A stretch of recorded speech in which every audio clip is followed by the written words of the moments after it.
Make contact, stay connected. Hey friends, Diego the podcaster here, asking you to please subscribe today to KGRA Digital Broadcasting. KGRA Digital Broadcasting is the #1 official contact for the best paranormal and alternative digital broadcasting network on the planet. Subscribe today and get full access to all content. Watch or listen to shows in our classic vault containing all our current archives and the KGRA classic broadcasts. Use promo code Let's Find Out and save 30% on your membership. That's promo code Let's Find Out in all caps to save 30% off your membership today. Make contact, stay connected. Go to kgradb.com. That's kgradb.com today. Well, let me tell you something, brother. When I'm working on my 24-inch pythons, dude, I'm listening to Let's Find Out with Diego. Train, say your prayers, and listen to Let's Find Out with Diego. Ooh, what you gonna do, brother, when Let's Find Out with Diego runs wild on you? Are you curious about the unknown, the unexplainable? Do you find yourself intrigued by the mysterious and paranormal side of our world? Join us on an adventure into the world of inexplicable discoveries and investigations that may someday give us the final answer as to what may be behind the veil of reality. The borders of space and time have opened once again, and transmitting from the mountains of West Virginia, it's time once again for Let's Find Out with Diego. The universe is waiting for you. Transmitting from the mountains of West Virginia, it's another episode of Let's Find Out with Diego. Thank you for taking this journey with me. On this episode of Let's Find Out, our guest is dedicated to helping those in need and is the founder and director of Paranormal Houston Investigations, where he leads a team committed to offering cost-free paranormal investigations to individuals experiencing unexplained phenomenon, and they strive to provide resolutions and support to those affected. They are also collaborating with television documentary film crews to bring their work to a wider audience, shedding light on the mysterious world of the unknown. All this plus more. Please welcome to Let's Find Out our new friend and founder of Paranormal Houston Investigations, Jon Strohbehn. Jon, my friend, welcome to our show. It's a pleasure having you on. Thank you for inviting me. It's my pleasure to be here. Thank you. No, thank you, because I've been following your work now not that long, because I recently discovered what you've been doing, and I'm a big fan of what it is that you do. But it's one of those things. It's just like my journey. Let's talk about your journey real quick before we get into the business at hand, if you will. Your paranormal experiences go back to a young age. Kind of the same thing with me.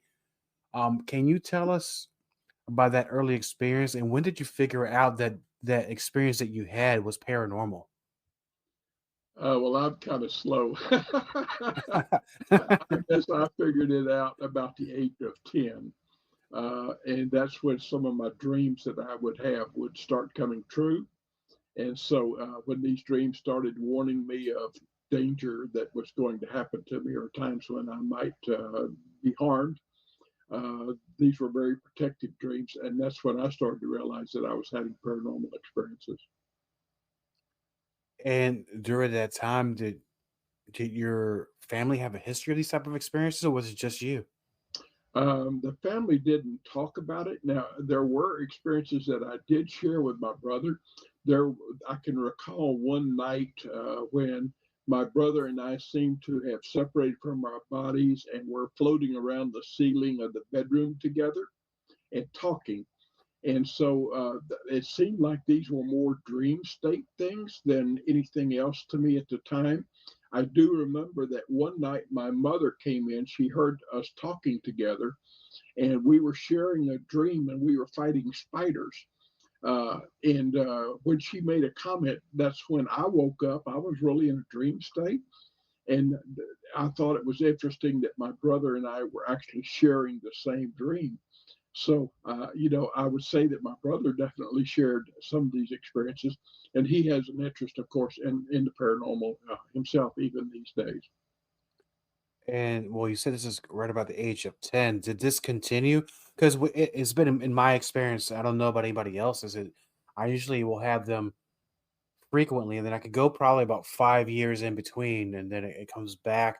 But each time it comes back, it's kind of a I don't know quite how to explain it, but the feeling is more real as it goes, and it happens in the most unexpected times. I don't know about you, but has that been your experience? Well, mine hasn't exactly been like that. A lot of my dreams, I don't even recall them being dreams as such until it starts to happen. And then when I start to experience it and it comes back as deja vu, I'm thinking, I've been here before. What is it? What's going on here? And then I will recall the dream. And, it has a number of times saved my life and the lives of others. Wow, that's pretty. I mean, that's pretty hardcore, my friend. Yeah.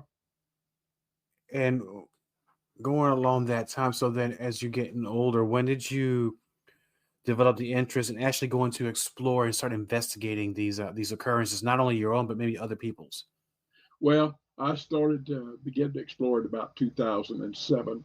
My wife had been a witch in her early years and through college, and she had continued, delving into witchcraft a bit. And then when the television shows started coming out in 2007 that were so popular, 2006, uh, she was interested in it, and she became ill. She was bedridden for many, many years. And so as she was sick, she didn't feel like getting up. She didn't want to go anywhere or anything. And we started subscribing to some magazines like Haunted Times with Chris Moon and to the Taps magazine, of course. There were a couple magazines that I did online with some other persons. Uh, there were some podcasts I did with some other people at the time. My hope was to get her, she was very interested in the paranormal, always had been too. So my hope was to get her back on her feet, get her well. It didn't work. she went up. She went in 2008 on an investigation with us in Galveston, Texas. We had 350 members in our team at that time, and so it's pretty difficult to find investigations that you can do with 350 people. But what we did was set up a ghost hunter university at the Tremont House in Galveston, Texas, and we rented the whole hotel. And they went in conjunction with the Galvez. They got buses. They transported a team back and forth by bus between the two hotels, and we were given access to almost all the haunted sites and locations within both hotels. Chris Moon came from Colorado. He was living in Colorado at the time with his ghost box, and or what he called the telephone to the dead. And he helped us with the Ghost Hunter University. And Galveston, of course, had the big storm in 1900 that came ashore. Nobody was warned, and over 10,000 people, were killed. So there are a lot of spirits wandering Galveston, and it's one of the most haunted places I know of. I'm always thrilled to go to Galveston and do investigations there, and it's only about 60 miles, about an hour away from here. Uh, so those are things, and she did go on that ghost hunt with us, but that was the only one she ever went on, and she had so much difficulty in getting around that she didn't want to go anymore. But at least that was what started the effort in the paranormal. And during it, because you talk about 300 plus some people, and I think that, like you said, an awful lot of folks to be involved because you can barely get a handful of people to agree on doing anything. But so with Paranormal Houston Investigations, when did that officially start? Uh, I really started out as a meetup group. I had gone, I think it was 2006, 2000, well, about 2006, after we had gotten started on these magazines and stuff. And in the Haunted Times magazine, Chris Moon had advertised that he was going to, he was doing ghost hunter universities. I didn't know a whole lot about ghost hunting at the time or the procedures or the tools used. And so I had kind of looked forward to maybe him, meeting him somewhere where I could get hands-on experience and go through his training university. And it so happened that one year in New Orleans, they had a university down there.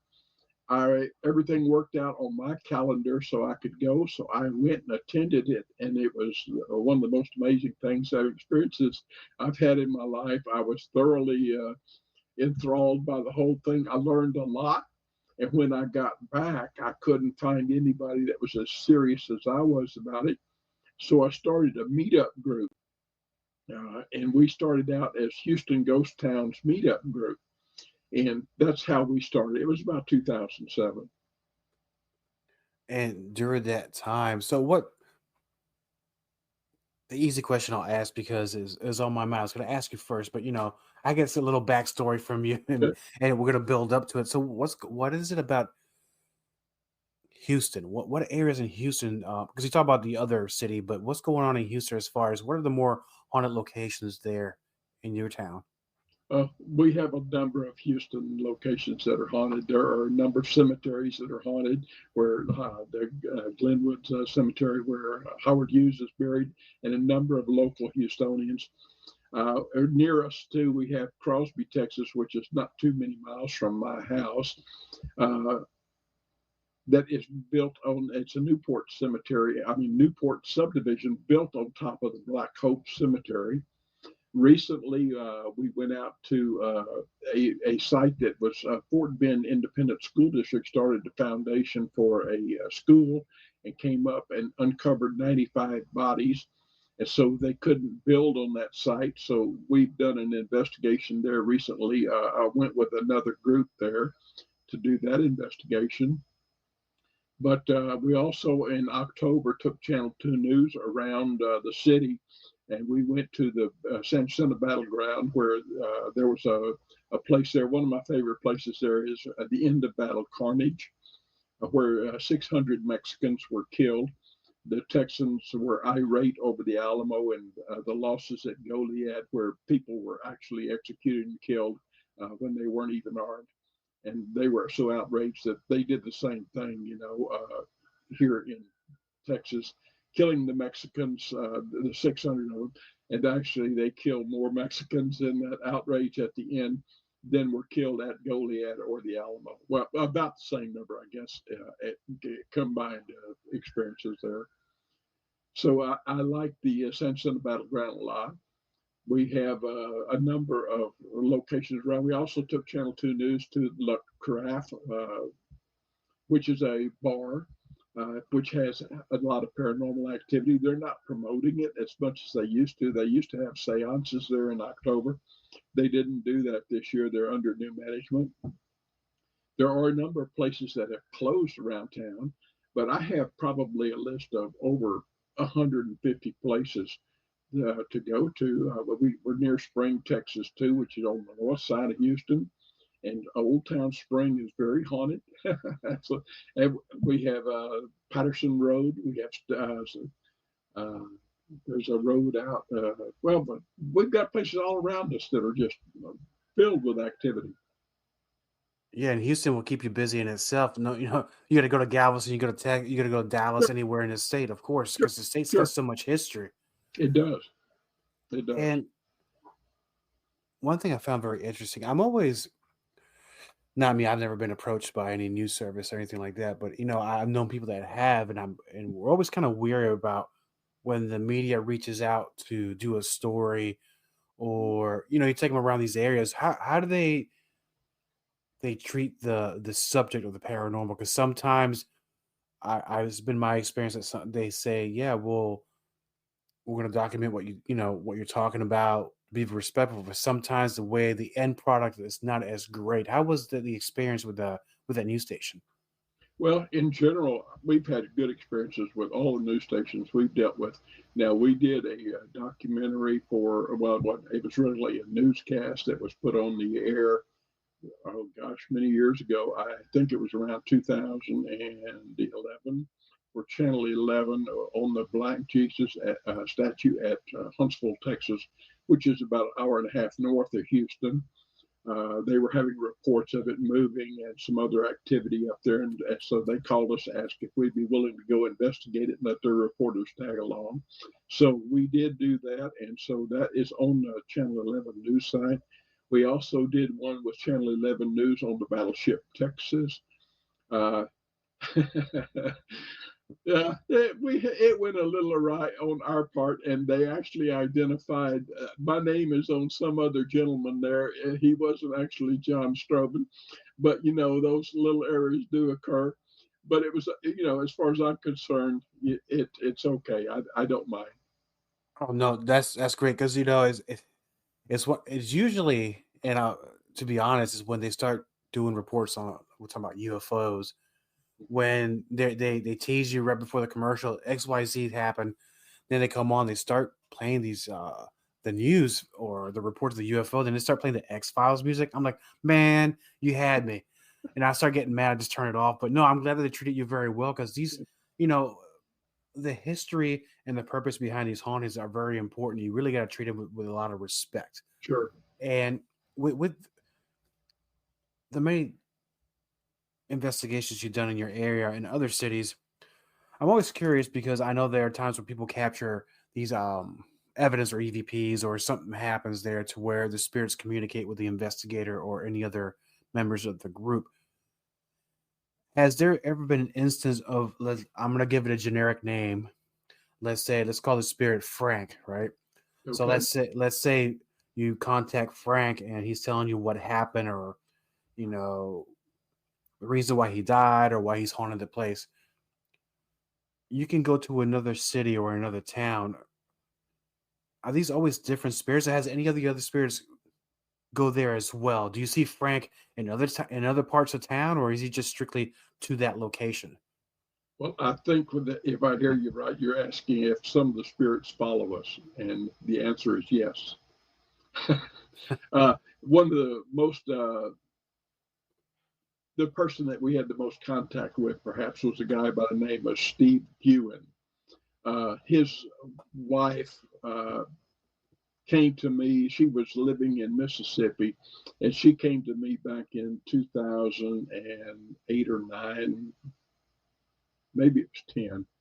But anyway, she came and she stayed with us for a while, and we had a number of experiences with her. She was a very excited ghost hunter, and she would get up in the middle of the night, 2 a.m. She'd wake up, let's go to a graveyard, or something. She was always ready to go. And in the cases where we encountered black shadow figures, she was quite fast, and she would give them a run. She was really after them, jumping over tombstones and really trying to catch them. So she was very exuberant and very excited person. Her husband had passed away 5 years before I met her. And in a couple of our investigations that we had been on, she had said under her voice, I heard her say, if I could talk to my husband one more time, if I could just talk to him one more time, there's questions I really want to know. In one of our investigations in Livingston, Texas, we actually had a mist appear that was a profile of a person's head. And that picture's on my personal Facebook page. You can make out the mustache, the head, the forehead, and a lot of the features of the face. We identified that as Steve, so he was there in Livingston, Texas, on that particular investigation. In corresponding with, Siobhan's birthday was coming up, and she had said to me, this thing about, yeah, I wish I could talk to him one more time. So I said, Siobhan, I have a friend, Chris Boone, who has telephone to the dead. And if you like, I will call Chris and we will set up a time for you to talk to your deceased husband. She said, oh, that would be so great. She was so excited. So I called Chris on the phone. And when I got off the phone, I turned around in my chair and I told Siobhan, okay, Siobhan, we're all set. We're going to have a Skype meeting. He's in Colorado. He's going to do this from Colorado, and it's going to be for an hour. He's going to contact your husband, and what I want you to do is sit down and write on a notebook, tablet, or a legal pad all the questions that you have for Steve. And I said, we're going to do this on this night. And I gave her the date, and I gave her the time. Well, when I gave her the date, her face went ashen. Her jaw dropped. She fell into the sofa, sitting down. And I said, honey, what's wrong? What's wrong? She said, that's the day he died, the 5th anniversary of the day he died. And then I gave her the hour. And she says, that's the time he died. Wow. So anyway, we had this hour-long thing. And while we're talking on Skype with Chris, and he's got Steve on there, he was actually talking over the ghost box to Chris in Colorado while standing behind us in Houston, Texas. So that'll give you some idea of what some of these things can do. And toward the end of the talk, I was telling Siobhan, you haven't asked your questions. We're getting to the end. And Chris had seen Steve behind us, and he reported he was seeing Steve behind us. I was telling Siobhan to get on to these questions because we're running out of time, and the time's going to be up. And you're not going to have these questions answered. She says he's reading them off the list, and he was reading them off the list and answering the questions on the pad. They were nearly at the end. But that was a solid hour of EVPs, to be honest with you. And I had got a number of meaningful things out of it. And Steve did convince me of a number of things that he told us about God and about Jesus and other things that happened in this recording. I still have this recording that I do share with people from time to time. It doesn't have the video on it, but it does have all the voice. And Siobhan was very excited when she heard Steve's voice. She confirmed that it was him. She confirmed that it was his voice. And I have that to go on. So yes, to answer your question, they can be in multiple places simultaneously, and they can follow you on investigations. Oh, no, I really appreciate you answering that question. Now, I'm going to touch on something you said there because you brought somebody with you to help you and the wife to attempt to communicate the husband. What is the proper way to get a reaction out of his spirit? Because I as you know, the years of experience you've had and you've seen some of these different teams on television or YouTube or wherever, where Yeah, I find it slightly disrespectful how things are done, but the way to get reaction from a spirit is to, I guess, I don't know, but they're acting like lunatics, trying to say, hey, they're cursed at it, attack me, or they come at them in a very sideways ways, to say the least. But what is the proper way to get a reaction or to entice a spirit to actually make communication with you? well, the proper way, of course, is to be respectful and to ask them for permission and ask them for permission to take pictures of them and to ask them if they will pose for your pictures and ask them if they will talk to you and be respectful when they do. Thank them for whatever they do to cooperate with you. These are the best ways to do it. I mean, let's face it, the television shows you see, and a lot of the people that are putting podcasts out there, they are in it for sensationalism. They're wanting the wow factor. They are wanting to amaze you and stuff. And so they've got to do things. And a lot of the evidence they present is fake. I mean, they'll throw a rock. Did you hear that? And that kind of stuff, just because they are trying to capture an audience. When you're a real investigator, you got many, many hours where nothing happens. You'll go on investigations where absolutely nothing happens for hours. The few times that you really get something, and it takes years to accumulate a lot of stuff. We've accumulated a lot over the years, and we've had a number of experiences that we can share with people. And of course, mostly that's what you're going to get out of real paranormal investigators is we can share experiences with each other and tell you what has happened to us so that you're prepared for when it happens to you. One of the things I have become convinced of is that a lot of times these spirits will not interact with you till you're ready. So they're looking out for your well-being a lot of times. And so until you're ready, they won't appear. When they do appear, a lot of times it's a surprise. And I've had a number of experiences with these things, and I'm always appreciative. I can think of some where I had a shadow figure appear right in front of me while we had a team out investigating a place in a nearby town. And I was by myself. I saw it. I kept my eyes trained on it, and I asked the team, where they were, one person at a time while I'm watching this thing. I knew that if I lost contact with my eye, it was going to be gone. So I'm sitting there watching it intently, trying not to blink. Say, don't blink, don't blink. Keep your eyes on this. And I'm trying to bring the people, my team, in from different directions to cut this thing off so we can catch it. And my eyes are burning real bad as I'm sitting there bringing the team in closer. And all of a sudden, I just couldn't hold it any longer. I blinked and boom, it was gone. But it was a very moving experience. I felt that it was playful, that it was waiting for me to blink. It knew I was going to blink. It was trying to make me blink so it could disappear. But at the same time, it felt very playful to me, and that we were entertaining each other, having fun with each other, you know. So those have been the types of experiences that I've had. I've even had disembodied voices where I'm trying to collect an EVP and it talks right in my ear. I say, how close are you? And it says, close. And I'm thinking, holy mackerel, what the hell was that? And I'm looking at the people around me. I said, did y'all hear that? To make sure that I wasn't the only one. So, we've had a number of experiences like that. Oh, and you said that you brought something because I was to ask you that.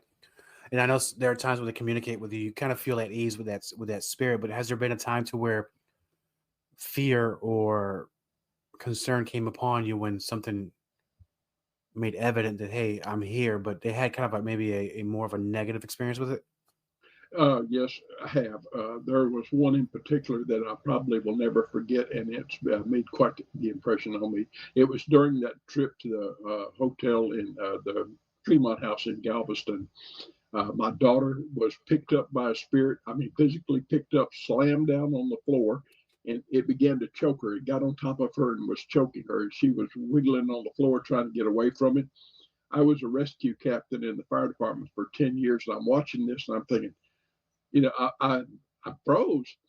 I didn't know what to do.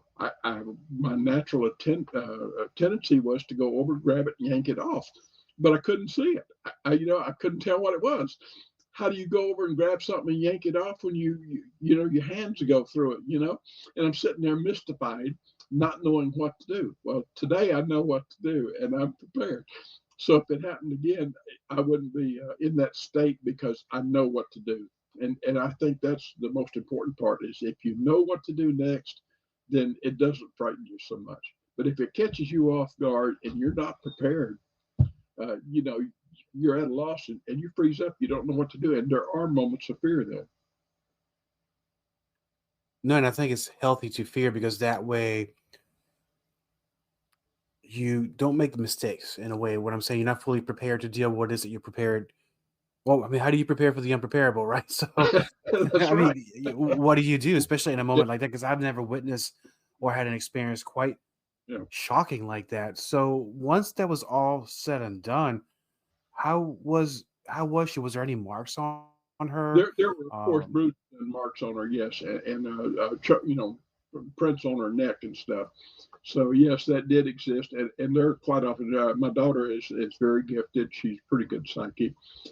She has been bitten and scratched a lot, and so we have photographs of a lot of those. In fact, it's a normal procedure in her case that she is photographed before we go and photographed when we get back, so that any marks that appear, her mother has documented it before and after the investigations.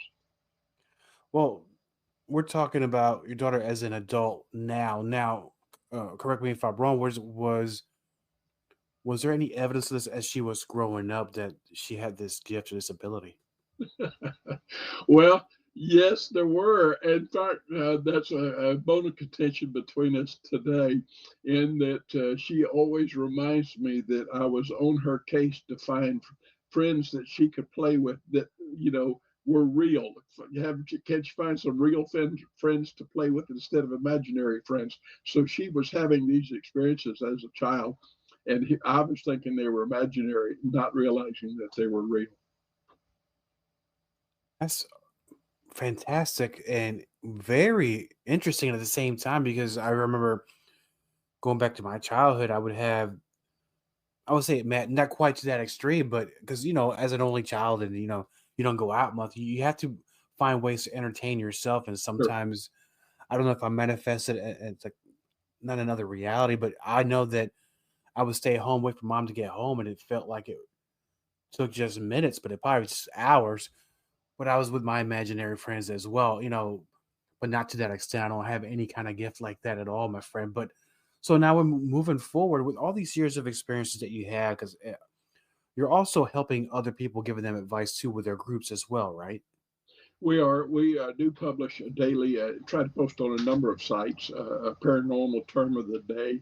We have about 380 terms right now that we're posting. So it takes over a year to go through all the words, and we add to it every day.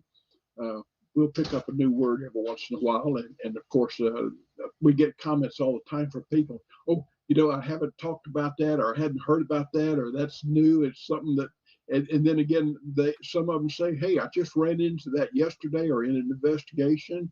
Thank you for publishing it or putting it out there." So we're starting to get a following of people that really enjoy our paranormal term of the day. Right now, I'm banned in my personal account on Facebook for posting. They've got me listed as a spammer because I post in so many groups. And so I haven't been able to post all week this week. So there are about 200 sites that are not getting our post, but I have managed to spend a day going through and getting some people to post our thing in their page to let them know we've been banned and to come to our regular site so that they can get a copy of our term of the day. And normally I say this for the end of the show, but what is that website? So in case people they need to know this knowledge and want to go ahead and learn some new terms, where can they go? They could go to our Facebook page. One of them is, Paranormal Houston Investigations is the name of the Facebook page. Also, my name is my personal site. I post them on that also. We have a closed group, which is a smaller group that is under the same name, but it's a private group. There's a public group and a private group. We also have a website that is paranormalhoustoninvestigations.org. We are a 501c3 IRS certified nonprofit organization. We do accept donations. Uh, so if somebody wants to donate, they can go and do it on our paranormalhouston.org page. And that's one of the things, I was going to talk about it, but I was saying, how do I ask this question? Because being that you are not charging for the investigations, there are no fees involved, Right? and try to find funding sometimes it get challenging, just like podcasting.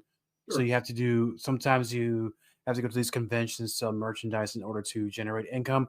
So you can pay for the advertising and for the equipment. And so with that part, paranormal investigating can be quite expensive depending on what it is you use. Some people use lavish electronic devices. Some people just use regular old style dowels and rods or whatever. So what is your choice of when you go out there? What have you been using? We use a little bit of everything that we can. We have a drone that we've used on a couple of investigations. The Goatman Bridge, when we went up near Denton, Texas, and when we went to Waverly Hills in Louisville, Kentucky, we used the drone to do a preliminary flight of that building. We use it quite often, and it's $2,000, a little Oh, over 2,000. In fact, that's just for the bare bones drone. And we have some attachments for it. It's got 3 Hasselblad cameras on it, so it's a fairly expensive drone. We do have some other pieces of equipment that are quite expensive, some that we haven't used in quite a while. We have a 12 camera system CCTV unit that we set up. We run wires to those cameras that we can set up and monitor and record. And we then have some of the individual cameras that we can move around that are 4K. Well, in fact, we have a 5K camera on order right now that is a GoPro that we're trying to add to our collection of cameras so that we can capture evidence. We have a fairly expensive, we've got the top of the line Zoom H4n manual digital recorder. We still have some of the original cassette recorders that we had, and a reel-to-reel tape recorder. A lot of people are finding that they like having the electromagnetic tape because a lot of times some of these entities we're getting reports of some of these entities making recordings on the tape without even playing the tape.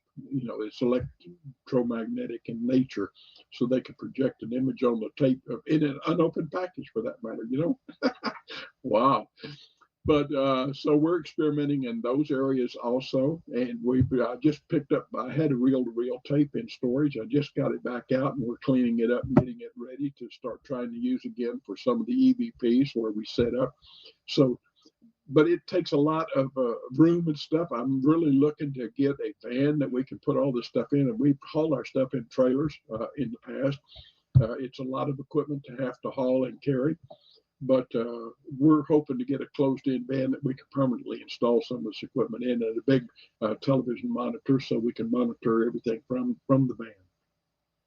That's amazing. You're just like a mobile lab, man. That's fantastic. And of course, we're talking about the different types of equipment. It's kind of funny that some of the old school stuff, that's the ones you get some of the better results. And with what you have now, can you name something to where that you recorded or evidence that you caught that even for a well-experienced man such as yourself, that you're looking at it and it kind of gives you the goosebumps? So like, I cannot believe I just caught this.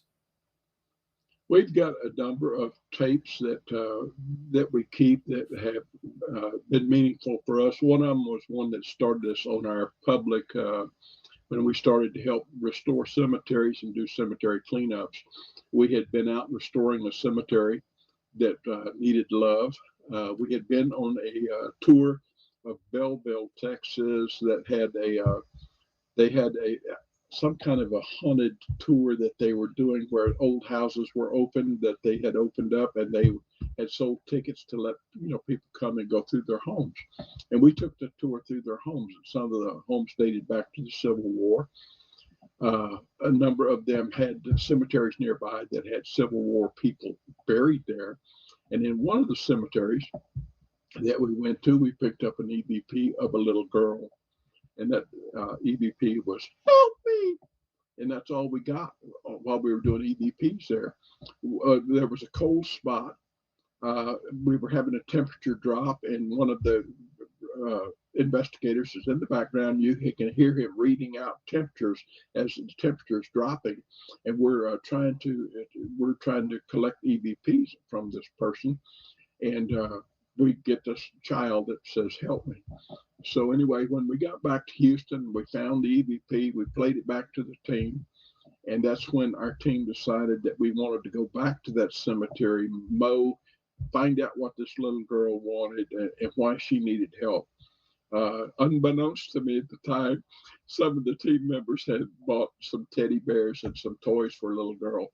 And so when we got through with getting the cemetery mowed and weed-eated around some of the tombstones and stuff, we did find a grave for a young girl, and we placed the toys on that grave. In the past, we have gone back, this is a number of years ago, and we've gone back, and that teddy bear became very cruddy over the years. It looks like it's well used, believe it or not. And we've never heard from that little girl again. And that cemetery, how old was that cemetery? That cemetery, gosh, I think that it dated back to the 1860s. Wow. And it's one of the things where there are a lot of cemeteries like that have been long forgotten, that Right. I think the kind of attention and love that you guys provide, and that's a great thing you do. It's a beautiful thing. And now that we're 2025, coming up, and you're involved in a lot of different projects, but now are you having some sort of a talking with a TV and filming crew? Are you going to be doing some more documentaries? Are you going to be trying to do a pilot season of a show? What's going on there, my friend? Well, we have talked to a television group that is kind of a private television group. They do for the internet, and they've asked that we do some documentaries of some type to present on their program. And we're considering that. We're kind of working at it, and we have some ideas on what we want to present on that. In fact, we did a little bit of a series on that. One of our best videos that we've done so far is called the Road Sense Center, which has had a high volume traffic on it, where we follow. We went to a performance, well, a meeting, I guess you'd call it, at the Texas Sense Center Battleground, and the guy that wrote the book, oh God, what was it called? The Road Sense Center is the name of the title of the book, in fact. But his name is Dyer, Dave Dyer. He went and spent time at each of the sites that Sam Houston camped at on his way from the time he became general of the Texas Army to the time of the Battle of Sam Center. And so he located each of these sites where they camped, gave coordinates, has a thing that where you can listen to the story of what went on there. He documented some of the journal entries and stuff that he got from historical documents from some of the people that were involved in Houston's army and in the Mexican army, and some of the people that were just witnesses to some of these events, their journals and stuff. So anyway, we had done a podcast with him, and then we went out and started filming these locations and trying to follow his journey. And that was a big hit on some of our stuff. My goal is also to do a little bit, I did a little bit on TikTok, where I did a daily report in February through March, where we went to San Antonio was 5,000 Mexicans arrived in San Antonio the day they surrounded the Alamo. There are 285 Texans inside the Alamo that are standing off these Mexicans. And I report on the history of what actually happened on each of those days, for the 13 days that the Alamo resisted the Mexican army. So that's kind of popular. We have a number of hits on that too. And that was a fun thing to do, but I want to put it all together and come up with a history that follows the whole thing through. So many people, Houston's growing very rapidly. It's predicted that by 2027 or 2020 or 2030, it's going to be the largest city in the United States, bigger than Chicago, bigger than New York, bigger than LA. So, and all these people a lot of people are coming from New York and they're coming from California. I don't like the way I'm more conservative. I don't like the way they vote in New York. I don't like the way they vote in California. So what can we do to help make these people Texans? I'm thinking that if we follow the history, we teach them about where we come from in Texas and what we do as Texans, make them more Texan. Hopefully they'll vote right, and keep our place, because that's why we're growing. It's because our place that we're taking care of has an economy that's growing and stuff where other people have made it impossible to live where they are. Let's face it. Yeah, and I'm sorry. I went to Texas about 15 years ago and flew to Dallas Fort Worth and made my way down to Houston. And nothing to do with paranormal investigating. I'm just going on a side thing. That's the first time I went to this one restaurant. It's the first time I had fried alligator. Okay. I don't remember the name of was it called Papa Do or something like that? But it was the most, it was the most interesting meal I ever had. So with all this, my friend, you got so much going on. So it's a very diverse community. There are people from all over the world here. We're the medical center of the world. So one more thing before I go. I was going to go, but in Houston, you mentioned something about a haunted road or a haunted highway. There are a number. There's Patterson Road is one, and there's I get a road that I keep thinking Stagecoach Road, but that's in Marshall.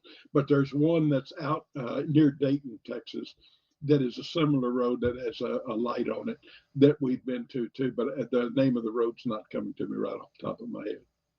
That's okay. It's because a lot of these stories, when it comes to a road, a highway, or a bridge, a lot of them have a similar theme, right, of some sort of tragedy that happened. And I think this spirit holds on where either that road or that bridge, and they never leave. They're there for generations.